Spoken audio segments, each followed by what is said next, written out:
For the best price, click the link in the description. Are you considering buying the Sony ZV-E1? Well, let me tell you something. I was as excited as you are about this new camera from Sony/N, but here's what surprised me. The ZV-E1 is supposed to be a game changer for content creators with its advanced autofocus system and impressive 4K video capabilities. But therefore, I thought it would be perfect for my vlogging needs. That was until I started using it. One of the first things I noticed was that the autofocus can be quite finicky at times, especially in low-light conditions. It's not just a minor issue either.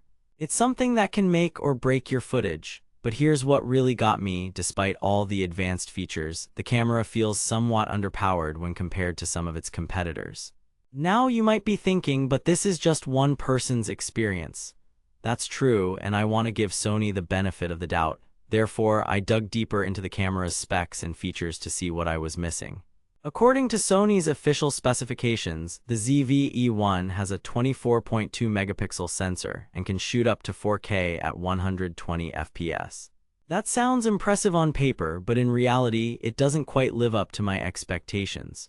The camera also boasts an advanced autofocus system with 567 phase detection points, which should provide quick and accurate subject tracking.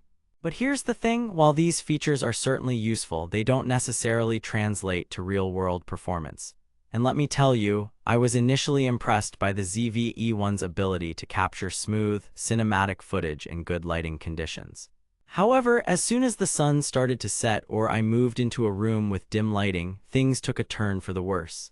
The autofocus struggled to keep up with my subject, and I found myself having to intervene manually just to get a decent shot. It's not the end of the world, but it's definitely frustrating when you're in the middle of a shoot. One thing that did impress me was the camera's battery life. Sony claims the ZV-E1 can last up to 240 minutes on a single charge, which is certainly impressive.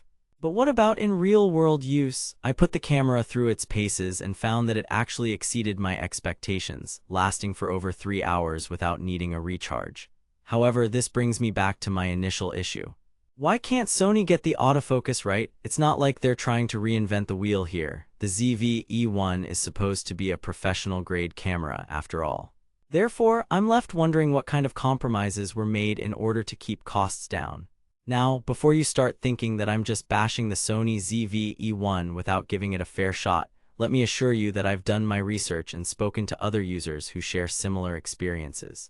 It's not just me, there are plenty of others out there who have encountered issues with this camera. So what does this mean for content creators like us? Well, if you're looking for a reliable and high-quality camera that can deliver smooth 4K footage without breaking the bank, I'd say look elsewhere. But if you're on a tight budget and don't mind dealing with some minor issues in exchange for a lower price point, then maybe the ZV-E1 is worth considering. In conclusion, while the Sony ZV-E1 has its strengths, it's not without its weaknesses.